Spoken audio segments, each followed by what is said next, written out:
loss like Saturday is? Is a long film session day, or do you try and flush it away, or how do you approach it? Well, what we tried to do is we tried to show where we started to, I wouldn't say, I guess you have to say fall apart structurally. That's what we did. And we showed some of the things that we did well. We had our fair share of scoring opportunities early in the hockey game, but we were still down 2-0.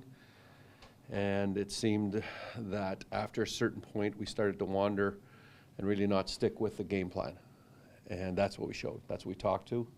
We addressed where we needed to shore up and showed some of the things that we haven't been doing in the last little while. And in that game, we started to cheat above the puck, not support the puck, spring the long pass, all those things that lead to, after a certain period of time, you can get away with it a couple times, but we did it far too many times, and it cost us. Is that what happens with this team sometimes when things get away from them? It's hard to stick to the plan? Well, it's hard to get back, and they don't recognize it because you can ask any one of them. They don't want to drift above the puck in the defensive zone when their winger has it or a forward has it on the wall. They know that. They don't want to do that because when they've been in that position and somebody's done that to them, you're leaving your teammate hanging out high and dry. But those are little things within the game that have to become staples day in, day out. How different might Nashville be with a new head coach, and do you tap into Peter Horachek, given all his experience with what he did down there? Yeah, you do to a certain point, obviously with the personnel that Pete has been part of and coaching, and a lot of the Nashville are homebred players. So he's had some contact with those players for a number of years. But I think the one thing that you have to caution yourself with the changing of Pete Laviolette in there, he's more of a in-your-face, aggressive style of play.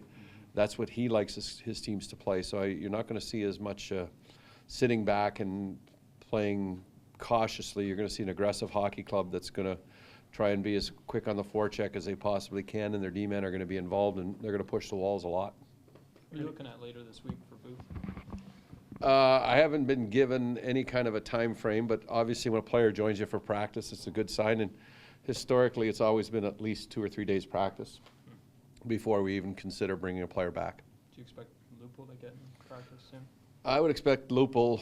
I think we were given somewhere along the lines of a 10-day cast and a 3-week window frame, and he's coming up close to I think the 3 weeks next Monday or Tuesday, yeah, somewhere along there that we'd feel comfortable. But that again goes to the doctors and to what the X-rays show us, you know. Randy, slightly off topic. Gordie Howe is not feeling well.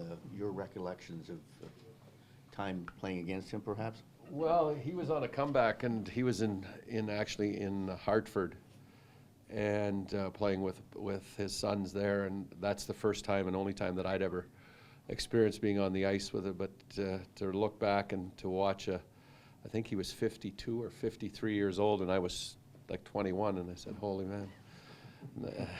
It was an accomplishment then, but to look at, I'm 58 now, and to think that 5 years ago I could have played, not.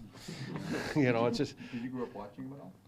Well, not so much as watching him. I was more in Northern Ontario. We had 2 channels. Yeah. We had CBC French and CBC English. So that's the choice you had. You had Toronto and you had Montreal, and so I watched a lot of CBC English, I would say, and then later on in life it was the CTV network came in, but that's a long time ago. Randy, apologies for the transition back, but Phil Kessel, I know he doesn't wear a letter, and he's not the loudest guy, but do you view him as a leader in the room for you guys?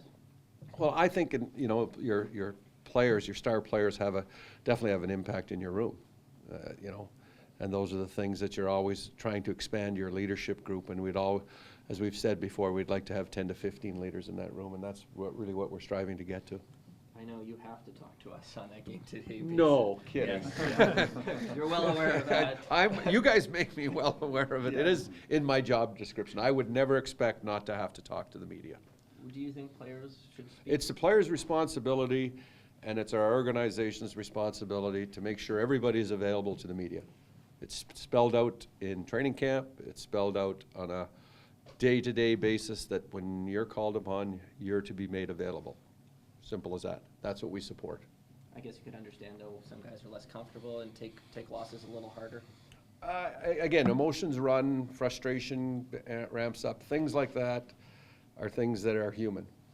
I don't think anybody in here could say that they haven't been frustrated and didn't want to talk to somebody about something, be it your old girlfriend or your old wife or your ex-wife or whatever it is. You know, those things are things that happen in life, and you really can't predict that when it's going to happen, but it does happen to people. You think back, Frank Orr, Rick Fraser, when you went to the rink, this is a lot different now. Yeah, it's a lot different. And, Jim Proudfoot was there, Milt Donnell, Red Fisher. Those are the guys that, when I was starting my career, those were the faces of the media. And it's a lot different now, that's for sure.